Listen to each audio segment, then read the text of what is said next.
Kedapatan mengedarkan atau menjual narkotika jenis sabu. Pasangan suami istri ditangkap tim Opsnal Gakum Satpolairut Polrestabes Palembang dipimpin Kanit Gakum Ibtu Cepi saat hendak transaksi dengan anggota yang menyamar di depan rumahnya.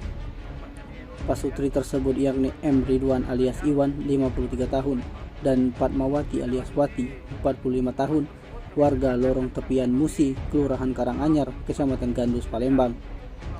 Setelah berhasil diamankan, anggota juga mengamankan barang bukti berupa 23 paket kecil sabu dari tangan Wati yang disimpan dalam dompet kecil dan 7 paket sedang sabu, 1 timbangan digital dan tangan Iwan yang disimpan dalam kantong plastik hitam.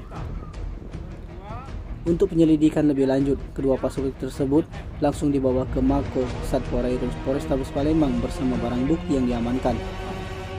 Kapolrestabes Palembang Kombes Pol Haryo Sugihartono melalui Kasat Polairut Polrestabes Palembang Kompol Suprawira mengatakan penangkapan dilakukan unit Opsnal Gakum berawal dari informasi masyarakat bahwa sering terjadi transaksi narkoba di pinggiran Sungai Musi, tepatnya di Lorong Tepian, Kelurahan Karanganyar, Kecamatan Gandus, Palembang. Dari tangan tersangka, Iwan diamankan 7 paket sedang sabu dan timbangan digital serta istrinya 23 paket kecil sabu dan uang sebesar Rp119.000.